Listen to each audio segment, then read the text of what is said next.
Sir, my name is Makbul. Mahmoud, Makbul in Riyadh. are you Muslim? No, Christian. Yeah. You see, because the names today means nothing.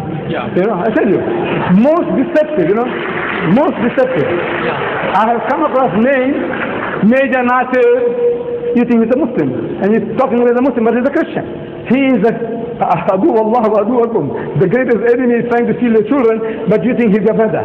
Ahlan wa sahlan. Go ahead. Okay, Makbul in Riyadh. Makbul. Yeah.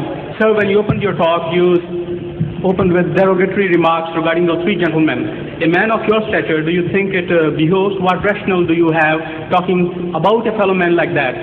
Then also... Well, wait. You ask a question, one question at a time.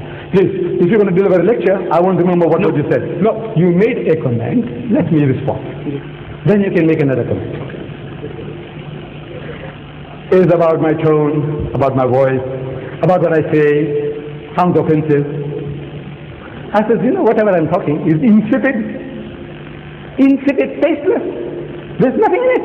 Compared to your Lord Jesus, compared to Jesus Christ, the veritable Son of God, according to you, God on earth, how does he speak?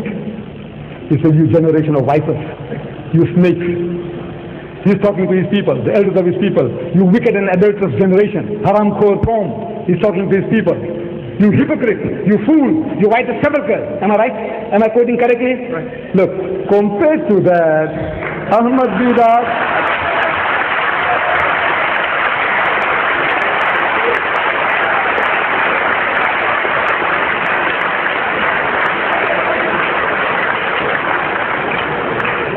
compared to that, I don't know how many marks you're going to give me. So, virulence, how many? Compared to Jesus? 0. Right, next question. Okay, I read in the newspaper the other day, only during this week, somebody called, supposed to be a Muslim scholar, said that St. Paul is Satan.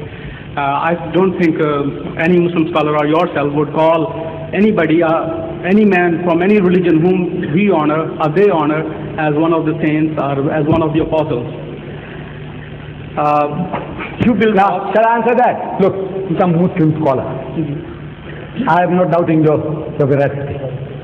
But what the Christians are telling my prophet, 60,000 books have been written against the Holy Prophet Muhammad. Do you know that? 60,000.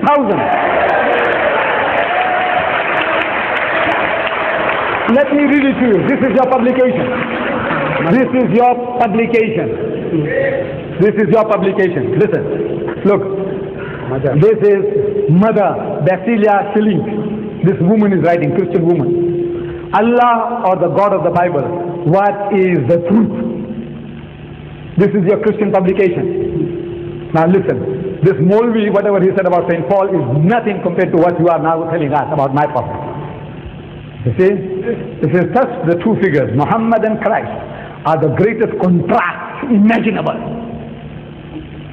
Jesus represents love and peace, whereas Muhammad stands for hatred and strife.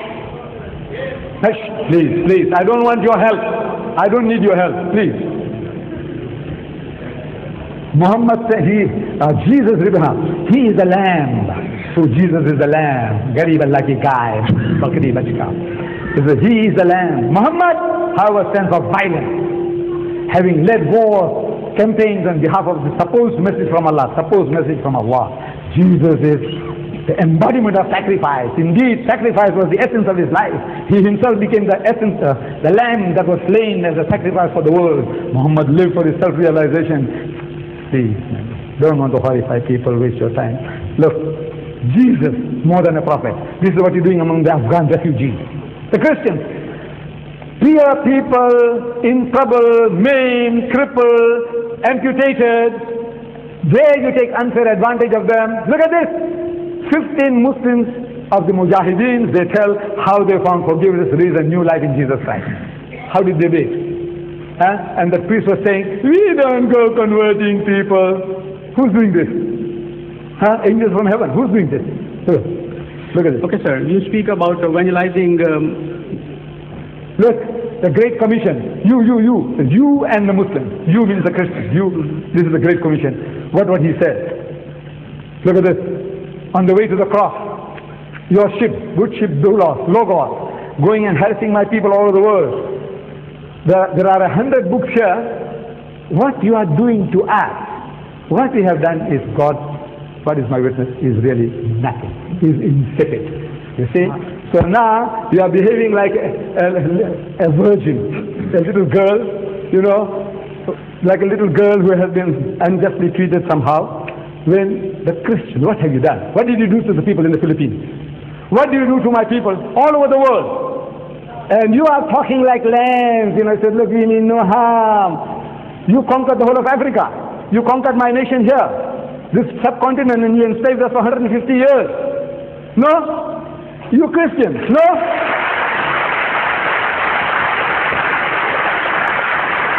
Look, there's too much here. What is your question? Now tell me, what is your question? The question is, I would request you gentlemen to kindly let other body allow. yeah, I'll just... No, this is not a session of debate actually. No, sir, it's not debate. It's just a question, and I'll move away. In Quran, the Prophet said that if you don't understand, consult the Al-Kitab. And then he referred to Torah, Zabur, and Injil. If it was changed, then the Prophet would have said... Please go waste time. Find this, and I'll deal with it. Come, sit down this side here. Give somebody else a chance. No, give him the Quran. Okay. Give him the Quran. I don't know the text.